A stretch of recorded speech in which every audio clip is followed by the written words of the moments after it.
Shalom sobat edisi. Shalom. Ya, salam juga yang di rumah. Kita bersyukur buat pemeliharaan Tuhan. Kita boleh hadir beribadah di ibadah edisi pada hari ini. Mari bersama-sama kita siapkan hati dan pikiran kita. Kita saat teduh di hadapan Tuhan, kita berdoa. Kami bersyukur Tuhan pada hari ini kami boleh bersama-sama, boleh berkumpul. Kami boleh beribadah, memuliakan nama Engkau, terlebih kami akan mendengarkan firman. Di dalam ibadah hari ini, kami merasakan hadirat Tuhan, dan biarlah Tuhan terus boleh memperbarui hidup kami melalui setiap firman yang disampaikan. Kami menyerahkan ibadah kami hari ini ke dalam tangan kasih Tuhan. Di doa dan seruan kami hanya di dalam nama Tuhan Yesus. Kami berdoa dan mengucap syukur. Haleluya. Amin. Shalom. Shalom. Oke, saya undang kita berdiri. Ya, kita berikan senyum ya, meskipun pakai masker. Berikan senyum aja, salam corona ya. Shalom ya, berikan senyuman. Ya, kita bersukacita, kita akan memuji dan memuliakan nama Tuhan. Ya, katakan kiri kanan bahwa Allah kita dahsyat. Amin.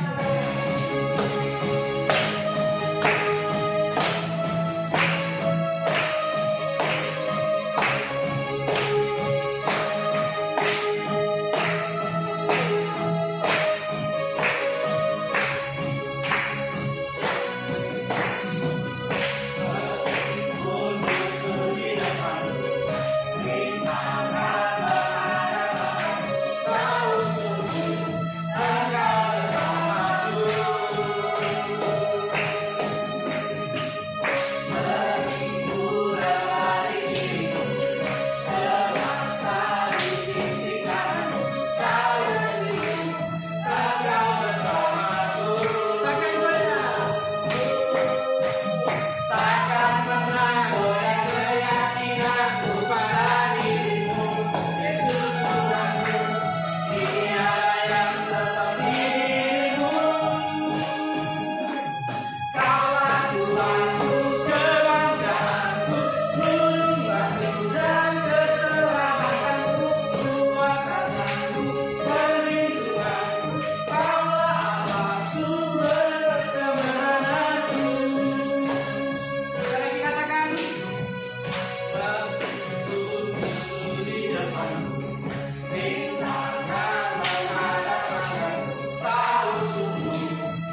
Mari jemaat Tuhan kita bersatu di dalam doa. Bapa, kami bersyukur untuk kesempatan yang Tuhan sediakan bagi kami. Di tengah-tengah waktu, di tengah-tengah seluruh kesibukan, aktivitas, keseharian, rutinitas. Hari ini Tuhan kami mau betul-betul pastikan waktu ini kami mau dedikasikan untuk Tuhan. Karena kami hari ini mau menikmati Sabat-Mu. Kami hari ini mau berhenti sejenak mengingat kembali bagaimana Allah memanggil kami. Mengingat kembali bagaimana Yesus mengasihi kami. Mengalami kebersamaan dengan Engkau, mengalami kebersamaan dengan saudara-saudari seiman. Juga yang di rumah Tuhan, bawa kami juga kepada suasana di mana kami bisa menikmati hadirat Tuhan. Ajari kami Tuhan untuk menghormati Tuhan. Menaruh Tuhan di prioritas tertinggi di dalam kehidupan kami. Bapak, hari ini kami minta melalui Roh Kudus-Mu. Kami mohon Roh Kudus Tuhan berbicara. Sehingga firman ini ditaburkan menjadi firman yang hidup, yang bertumbuh, berkembang di dalam hidup kami. Kami mau menjadi pelaku-pelaku firman Tuhan.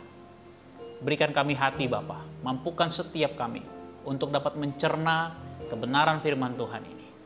Terima kasih Bapa, kami siap hari ini. Kami percaya Roh Tuhan akan memimpin kami di dalam nama Yesus Tuhan dan Juru Selamat kami. Kami berdoa. Amin, amin. Shalom Bapak Ibu Saudari. Yang di rumah, shalom. Sekali lagi saya sapa semua, bilang kiri kanannya, aku melihat kemuliaan Allah di wajahmu. Yang di rumah juga boleh sapa suaminya atau istrinya atau anaknya, nonton sama-sama ibadah. Aku melihat kemuliaan Allah di wajahmu. Saudara, seharusnya kemuliaan Allah itu tidak boleh sirna dari hidup kita ya. Apapun situasinya, kondisinya, ya. Kita ini sebenarnya agen-agen perubahan yang Tuhan tempatkan di setiap tempat di mana Tuhan percayakan kita. Oleh karena itu kita ini punya namanya calling, panggilan. Nah, berhubungan dengan hal itu, hari ini juga saya mau masuk ke dalam sebuah tema, yaitu the calling pertama, ya, bagian pertama ya, tentang bagaimana kita share the gospel ya, berbagi tentang Injil. Nah, saudaraku, sebenarnya Injil itu bicara tentang apa? Hal yang paling praktis, Injil itu bicara tentang bagaimana Yesus mengubah kehidupan saya. Amin. Itu.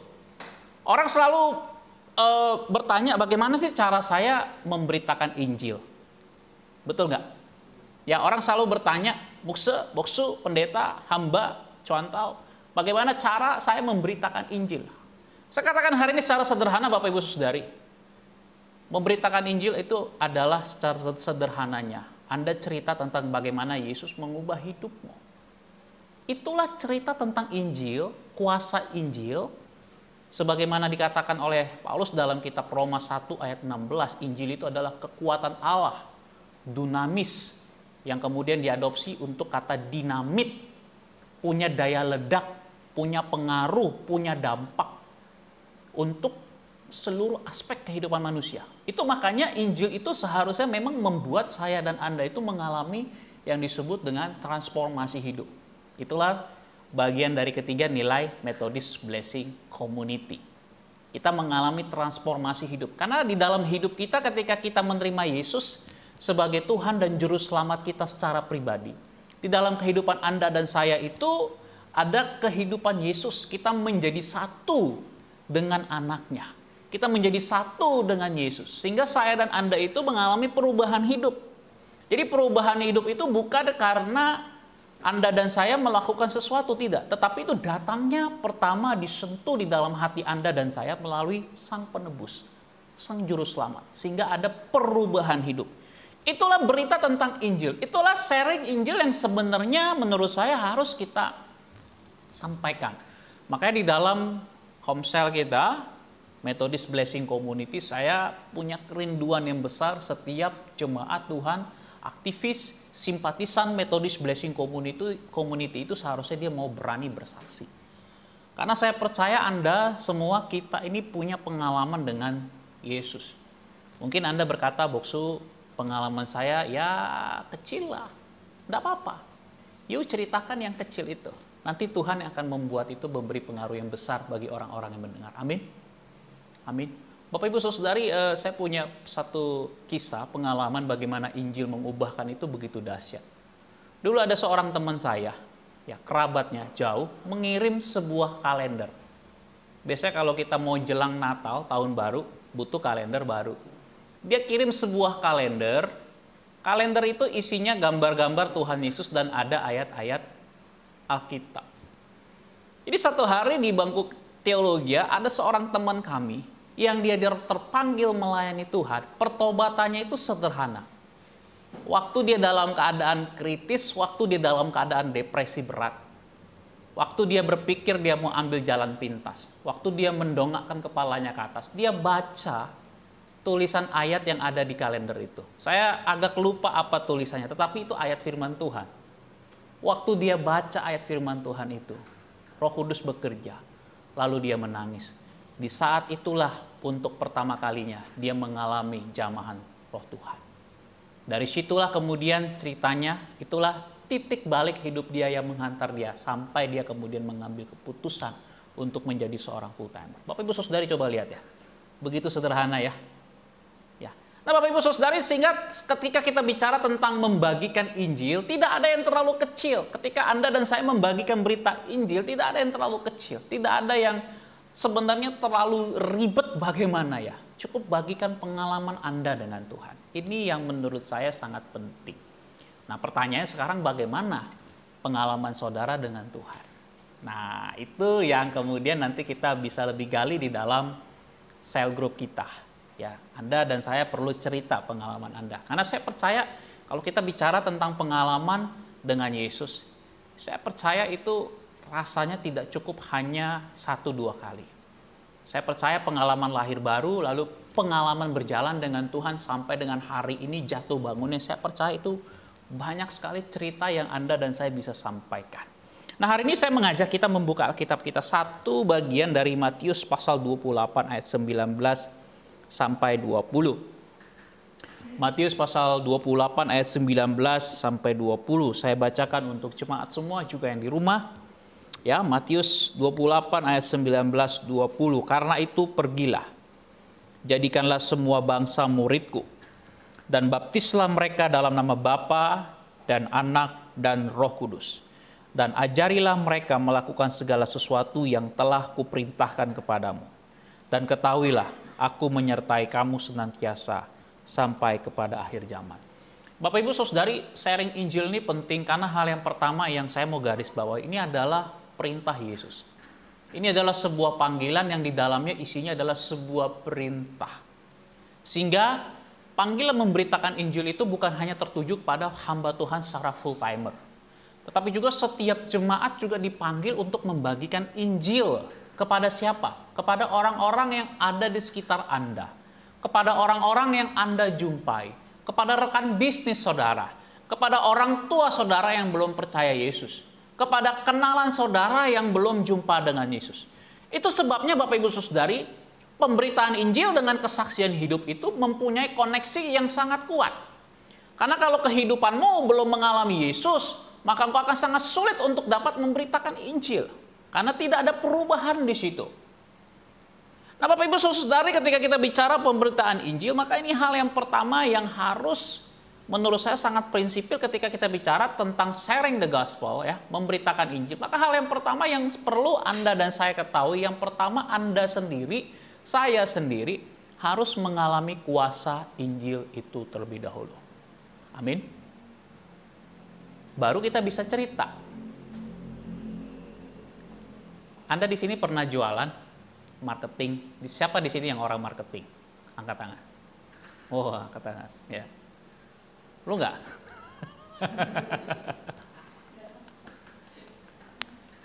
Ya. Ini marketing. Apa? Marketing Bitcoin. Marketing investasi. Ya, pokoknya bagian marketing lah, pemasaran ya. Tahu nggak? Di ilmu marketing itu yang paling penting waktu kita punya barang. Ya, apapun jenis barangnya. Kita kan kuasai ya barang itu ya. Tetapi hal yang menurut saya paling punya dampak waktu kita marketingin, waktu kita mempromosikan produk kita itu selain kita menguasai. Alangkah baiknya kalau itu mungkin jenis produk makanan ya. Kita memang mengkonsumsi sendiri. Kita tahu memang apa yang mau kita promosikan itu memang barangnya bagus. Pasti beda. Betul nggak? Karena kita nikmatin barang itu sendiri. Kita konsumsi. Kita sudah rasakan khasiatnya. Saya nggak mau sebut merek ya. Misalnya produk suplemen makanan. Ya. Misalnya suplemen makanan untuk menjaga ya kualitas kehidupan yang lebih baik. Kita makan hari pertama, hari kedua, hari ketiga. Yang tadinya mungkin lemak perutnya 16 turun jadi 14 ya dalam waktu singkat. Wah, pasti kita seneng. Ya, ibu-ibu juga pasti seneng ya. Suami-suami juga pasti seneng. Ya, ada perubahan. Ya, kemudian kita tertarik. Gimana nih caranya? Anda mau beli lagi nggak? Mau lebih murah lagi nggak dapat produk ini? Kalau mau bergabunglah dengan anggota kami. Tahu ya ini ya? Ya, prinsip marketing itu. Ya. Tapi bayangin ya, waktu dia bergabung karena dia udah merasakan dampak dari produk ini, lalu kemudian dia dilatih, di-training, ya dimotivasi, diajarin teknik marketingnya, siapa yang mau dia capai. Bapak Ibu Saudari, tapi menurut saya yang paling powerful membuat orang yakin membeli produk dia adalah karena dia terlebih dahulu punya pengalaman dengan produk tersebut. Pasti saya jamin waktu dia promosi produk itu, pasti orang akan terkesima. Dia pasti akan semangat. Bahkan dia pakai mungkin role model dia akan foto. Dia akan foto, dia taruh. Ini loh, dulu saya ya, kalau dia misalnya produk kecantikan ya, dulu sebelum saya pakai ini, sebelum saya poles, muka saya seperti bulan. Jadi makanya kalau dipuji wajahmu cantik seperti rembulan, seperti bulan, jangan senang ya ibu-ibu ya. Yang wanita-wanita, karena bulan itu waktu kita pakai teleskop diperdekat jaraknya itu bulan itu bolong-bolong deh. Mungkin dulu wajahnya seperti bulan ya, bolong-bolong, banyak bekas jerawat dan lain sebagainya. Tapi setelah memakai produk ini, ternyata wajahnya jadi kinclong. Ya, sel-sel dalam tubuhnya, sel-sel mati dalam wajahnya beregenerasi, menghasilkan kulit-kulit baru. Sehingga yang bolong-bolong itu jadi tertutupi secara alami. Wih, ada produk seperti itu. Saya nggak tahu, mungkin ini pemikiran saya aja. Tapi ada, saya tahu ada. Ya. Ini waktu promosi, lihat contohnya saya. Saya sudah mengalami ini produk, saya jamin. Bahkan kadang-kadang kalau orang promote itu ya terkadang ada bahasa-bahasa promosi yang hiperbola ya. Kalau nggak percaya, potong saja leherku. Ya ada ya, yang penting laku gitu. Tapi kalau memang produknya itu bagus, dia punya keyakinan Bapak Ibu Saudari. Kita pun jadi gentar nggak mau beli. Ya kan? Pasti beli. Kenapa? Contohnya saya. Kita pasti akan jadi agen-agen yang akan menyalurkan, mensuplai, memberikan. Ya, ini saya sudah mengalami. Bapak Ibu Saudari, Anda bisa bayangkan nggak? Kalau di dalam gereja Tuhan, setiap orang-orang percaya itu mengalami Yesus, kuasa Injil itu, Anda bisa tahu nggak? Dahsyatnya luar biasa. Saya berani jamin Bapak Ibu Saudari, orang lebih akan gentar, takut menghormati Yesus daripada takut dan gentar menghormati corona. Kenapa? Karena dia mengalami kuasa itu. Tetapi Anda dan saya harus terlebih dahulu mengalami. Ini dulu pertama dan yang terpenting ketika kita bicara tentang kita men-sharingkan berita Injil. Saya selalu mendorong Bapak Ibu Saudari, Anda dan saya harus mengalami kuasa. Itu nanti yang kedua kita akan bahas. Tapi ini dulu yang pertama. Kapan Anda lahir baru? Kapan Anda punya pengalaman dengan Yesus? Kita akan merayakan Aldersgate ya sebentar lagi, Metodis. Bapak Ibu Saudari. Aldersgate itu apakah Anda tahu? Aldersgate itu adalah satu jalan di Inggris, satu tempat di mana John Wesley untuk pertama kalinya dia lahir baru. Untuk pertama kalinya dia merasakan kehangatan cinta kasih Tuhan.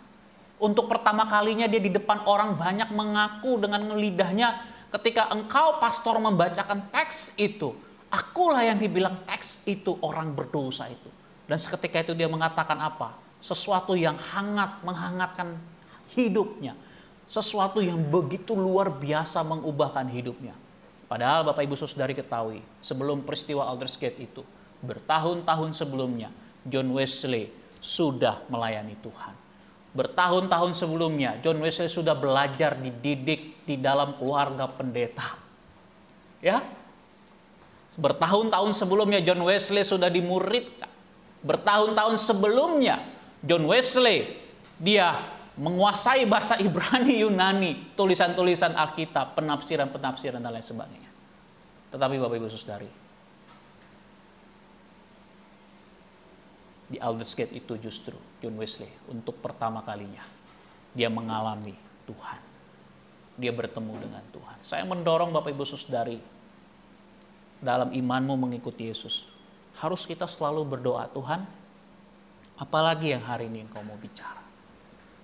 Terlepas dari peristiwa lahir baru atau dalam perjalanan pengudusan hidup Bapak Ibu Saudara. Itu dua hal yang berbeda. Tetapi saya mendorong Anda dan saya itu selalu harus mau punya passion yang tinggi, hasrat yang tidak boleh berkurang sedikit pun tentang Yesus Kristus Tuhan yang kita sembah. Karena itulah yang akan kita bagikan ke setiap orang. Makanya Bapak Ibu Saudari, kalau kita ngalami Yesus secara hidup, hidup kita pun akan dihidupkan. Tahu nggak kenapa orang-orang Kristen menjadi orang-orang Kristen yang mati? Tahu nggak kenapa orang-orang Kristen dalam khotbah saya yang lalu saya katakan dia kehilangan kasih mula-mulanya? Karena ini kerinduan untuk membagikan tentang Injil itu kurang. Bapak Ibu Saudari, saya mendorong setiap kita paling tidak Anda dan saya punya satu dorongan yang kuat untuk mendoakan orang-orang yang belum percaya kepada Tuhan. Bagi saya Bapak Ibu Saudari, jauh lebih penting kita bertumbuh secara kualitas. Kuantitas itu akan muncul nanti. Anda bisa bayangin nggak? Kalau misalnya kita di Methodist Blessing Community kita bertumbuh secara kualitas. Saya juga mau bertumbuh. Saya tidak merasa saya paling hebat. Tidak. Saya bertumbuh. Yang di sini berapa orang kita? Ada 5-6 orang kita bertumbuh. Yang di rumah berapa orang? Kita bertumbuh. Masing-masing kita bertumbuh. Kita mengalami Tuhan. Lalu kita membagikan berita Injil. Taruhlah dari 10 orang itu memberitakan Injil. Dalam 1 tahun, Tuhan bawa 1 saja. Anda bisa bayangkan nggak? Betapa luar biasanya. Itu udah rasio paling pesimis. Dalam sejarah nggak demikian Bapak Ibu Saudari. Dalam sejarah jelas sekali ya, sejarah gereja mula-mula.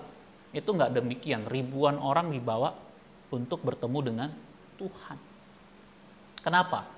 Karena mereka punya pengalaman tentang Injil. Mereka bukan hanya menjadi saksi hidup melihat, tetapi mereka mengalami.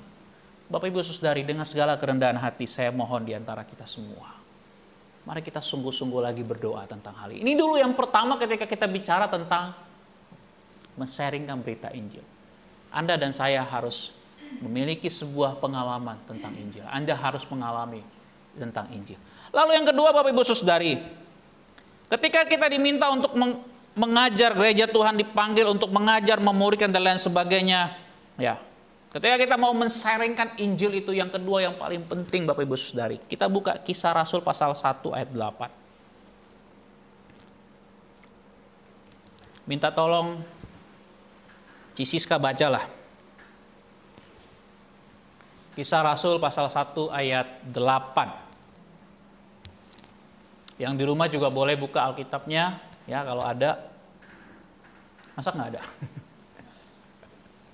Kisah Para Rasul 1, Kisah Para Rasul pasal 1 ayat 8. Kita simak ya apa yang dikatakan oleh Roh Tuhan di dalam bagian ini dari Kisah Para Rasul pasal 1 ayat 8. Oke, silakan Cisiska.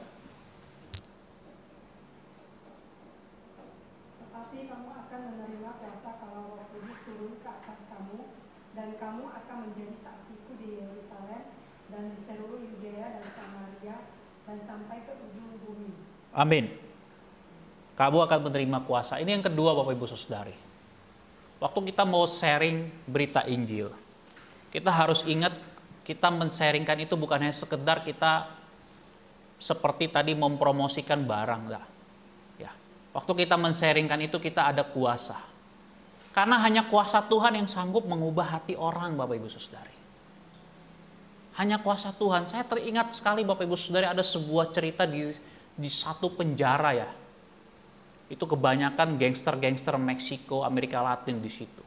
Begitu berita Injil sampai, pendetanya biasa saja. Hamba Tuhannya biasa saja, paruh baya. Khotbahnya juga ya luar biasa, tapi maksudnya pembawaannya bukan seperti Billy Graham yang berapi-api gitu ya. Ya khotbah seperti biasa dengan pembawaannya yang begitu tenang, kalem. Tetapi Anda tahu, begitu kuasa Roh Kudus itu bekerja, itu di situ semua berotot dan bertato. Muka-muka yang menyeramkan.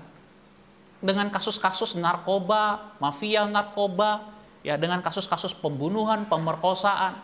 Tetapi waktu kuasa Injil itu mengalir, boom. Orang-orang itu yang selama seumur hidupnya mungkin belum pernah menahan tangis. Tapi ketika kuasa Roh Kudus bekerja, para bapak-bapak bertato, para narapidana itu, mereka menangis di tempat duduk mereka. Ada yang menunduk, malu, tetapi tidak lagi sanggup menahan. Mereka menangis, menangis, menangis, menangis, dan menangis. Ada yang sampai harus berbaring di bawah tempat duduk itu. Ada yang dia berlutut, bersujud.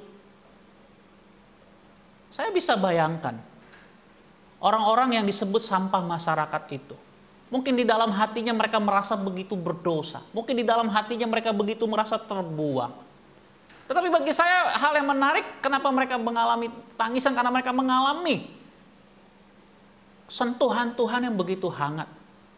Mungkin di dalam hati mereka, mengapa Tuhan? Ya, bukan apa hal lagi. Tetapi mungkin mereka bertanya, mengapa Tuhan masih mau dengan saya? Mengapa Tuhan masih mau dengan saya? Saya yang sudah begini jahat, sudah begini hancur, merusak kehidupan keluarga orang lain, membunuh masa depan orang lain. Tetapi kenapa Tuhan masih mau menyentuh saya? Kenapa Tuhan masih mau menginginin saya orang yang tidak berguna ini? Itu yang saya pikirkan mungkin yang membuat mereka menangis. Seharusnya bukannya Tuhan datang menghukum, menghabisi saya, melemparkan saya ke api neraka karena memang saya layak seperti itu. Tetapi hari itu mereka semua menangis. Dan pelan-pelan pastor berserta dengan timnya mendekati satu persatu mendoakan mereka, memeluk mereka. Dan mereka menangis, menangis, menangis. Karena mereka mengalami kuasa Injil yang mengubah. Bapak Ibu Saudari, peristiwa itu juga saya mengingatkan saya, setiap kali saya berkhotbah, saya selalu berdoa Bapak Ibu Saudari. Kalau Bapak Ibu Saudari pikir saya ini orang yang fasih berbicara, tidak Bapak Ibu Saudari. Saya ingat sekali dulu waktu pertama kali saya berkhotbah di depan mimbar. Anda tahu nggak? Belum suara keluar, ini semua keringat banjir. Itu mimbar yang saya pegang itu gemetar, ada gempa bumi itu.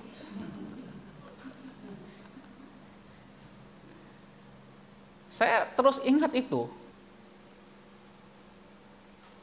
Memang saya belajar, latihan. Namanya kalau dalam berkhotbah itu disebut dengan homiletika. Teknik ilmu berkhotbah. Kita belajar tentang banyak hal, termasuk juga tentang penampilan diperhatikan. Selain konten dan lain sebagainya, intonasi dan sebagainya. Tetapi Tuhan ingatkan saya yang paling penting bukan karena kemampuan retorikamu, kemampuan bicaramu, bagaimana engkau begitu hebat mempersiapkan sebuah khotbah, enggak. Yang paling penting adalah bagaimana, bukan berarti persiapan tidak penting ya, penting persiapan. Tetapi yang paling penting yang juga harus kita gumuli adalah bagaimana saya bersandar penuh di dalam pemberitaan itu kepada Allah Roh Kudus untuk bekerja. Bapak Ibu Saudari, itu sebabnya yang memotivasi saya sehingga dimanapun saya berkhotbah, saya selalu harus mempersiapkannya dengan baik-baik. Mau saya berkhotbah di ratusan orang, saya pernah. Mau saya berkhotbah cuman lebih banyak hitungan jari tangan saya pernah. Tapi apapun bagaimana situasi, saya percaya yang paling penting di situ ada penyertaan Tuhan. Itu yang selalu saya doakan. Itu yang sangat penting. Sehingga orang bisa disentuh oleh kuasa Roh Kudus. Sama juga ketika Anda memberitakan pemberitaan Injil, Bapak Ibu Saudari. Anda harus berdoa. Pertanyaan yang paling penting sekarang, Bapak Ibu Saudari, apakah Anda mau memberitakan Injil? Apakah hati yang mengasihi Tuhan itu ada di dalam hatimu? Untuk kau melihat suamimu, istrimu, mamamu, papamu yang masih hidup, rekan kerjamu, apakah pernah kau mencoba mendoakan, berpikirkan kemana mereka setelah mereka meninggal? Apakah ada hati yang memang sebuah panggilan hati yang mau memberitakan Injil? Memang kita membangun jembatan persahabatan. Ya, kita juga tidak sembarangan ya memberitakan Injil. Kita menghargai kebebasan orang untuk beragama, silahkan. Tetapi Anda dan saya punya tugas di dalam panggilan ini, dalam the calling ini. Ini perintah Tuhan, Anda dan saya harus pergi memberitakan Injil. Beritahu. Orang selalu bilang masalah percaya nggak percaya itu urusan Tuhan. Nggak bisa begitu. Gimana dia mau percaya nggak percaya? Beritakan aja belum. Udah bilang urusan Tuhan. Oh sekarang ada media sosial, orang pasti semua dengar Injil. Apakah benar-benar udah dengar Injil? Kadang-kadang mungkin orang dengar Injil, Yesus Tuhan orang dengar. Tapi orang nggak melihat Injil itu yang mengubahkan. Itu sekarang masalahnya Bapak Ibu Saudari. Benar nggak? Berapa banyak hari ini orang kecewa dengan orang Kristen dan berpaling dari gereja? Karena orang tidak melihat kuasa Injil itu bekerja di dalam hidupmu. Di dalam hidupku. Bapak Ibu Saudari, saya punya satu kerinduan yang sangat besar untuk hal ini. Saya tidak hanya bicara untuk jemaat, tetapi juga untuk semua yang mengaku diri sebagai pengikut Kristen. Pengikut Kristus.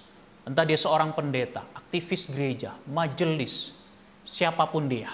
Anda sebagai pelayan, pekerja dalam gereja. Apakah Anda memiliki passion ini? Saya diarahkan Tuhan untuk bagaimana memuridkan di dalam MBC. Justru saya bersyukur Bapak Ibu Saudari. Saya bisa mulai dari beberapa orang yang ada. Karena saya pikir ini jauh lebih penting kita fokus memuridkan. Lalu mengembangkan pemuridan ini. Beberapa yang Tuhan percayakan. Untuk kemudian berkembang. Memiliki sebuah kualitas. Kalau Anda dan saya punya kualitas, kuantitas akan mengikuti. Kalau Anda dan saya punya kualitas sebagai seorang penginjil, sebagai seorang yang memuridkan, maka saya percaya Methodist Blessing Community ini akan bertumbuh, berkembang. Saya percaya. Ini doa saya. Bapak Ibu Saudari, hari ini saya minta kita semua yang di rumah, tundukkan kepalamu.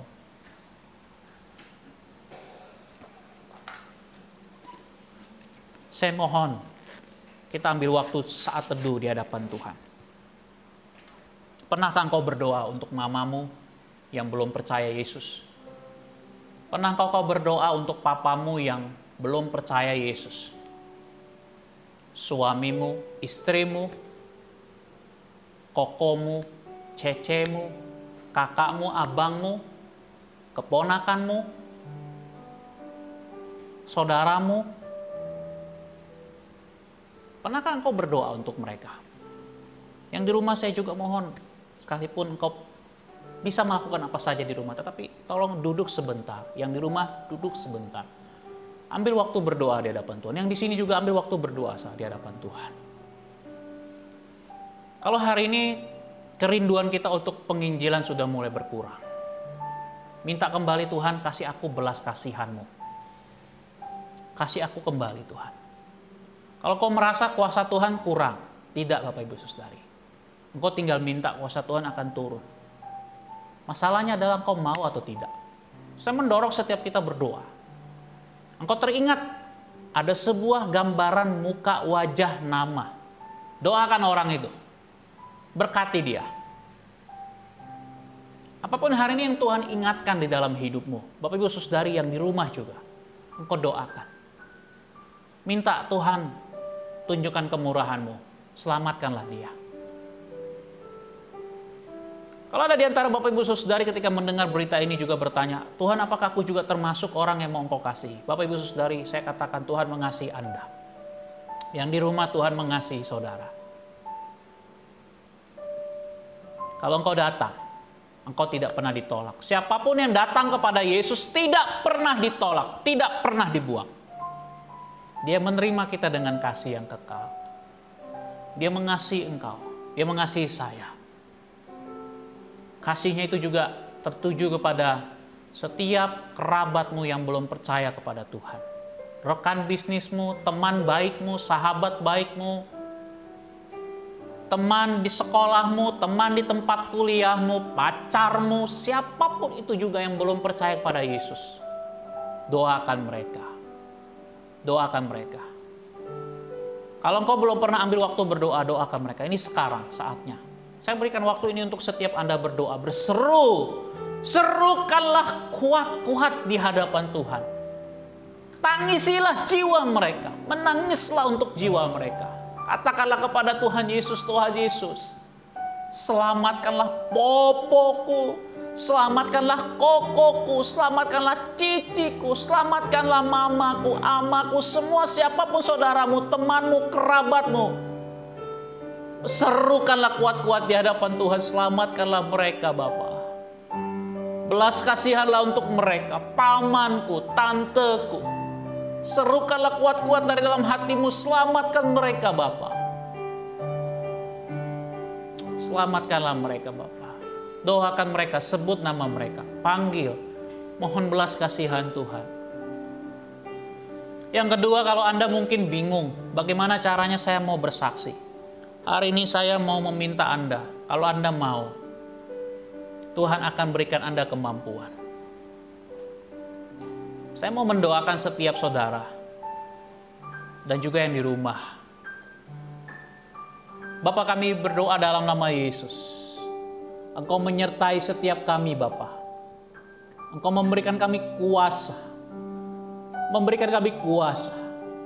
Oleh karena itu, baik yang di rumah maupun di tempat ini, di dalam nama Tuhan Yesus, perlengkapilah kami dengan kuasa. Dengan hati yang didorong dengan compassion, dengan belas kasihan. Biarlah ini datang daripada Roh-Mu yang kudus itu. Memampukan kami Bapa. Mendorong kami. Untuk kami boleh sungguh-sungguh melayani, mendoakan. Berkati setiap Bapak Ibu Saudari di tempat ini juga yang ada di rumah. Tuhan, Kau menyertai setiap kami. Hamba percaya menyerahkan seluruh kehidupan kami dalam tangan-Mu. Kami menerima firman ini Tuhan, di dalam sebuah ketaatan. Terima kasih, berkati kami semua. Kami percaya dalam nama Tuhan Yesus. Bukalah hatimu dan terimalah berkat daripada Tuhan. Kiranya anugerah dan damai sejahtera dari Allah Bapa, kasih sayang dari anaknya Tuhan kita Yesus Kristus, serta pertolongan, pendampingan dan penghiburan dari Allah Roh Kudus, itulah yang menyertai jemaat Tuhan, mulai hari ini, besok, dan sampai selama-lamanya. Amin. Bapa, terima kasih. Bapa, terima kasih. Bapa, terima kasih. Bapa di dalam surga,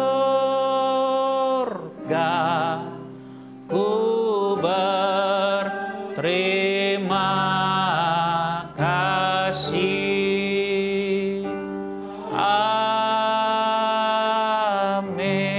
Silakan duduk saat teduh, yang di rumah saat teduh, Tuhan memberkati.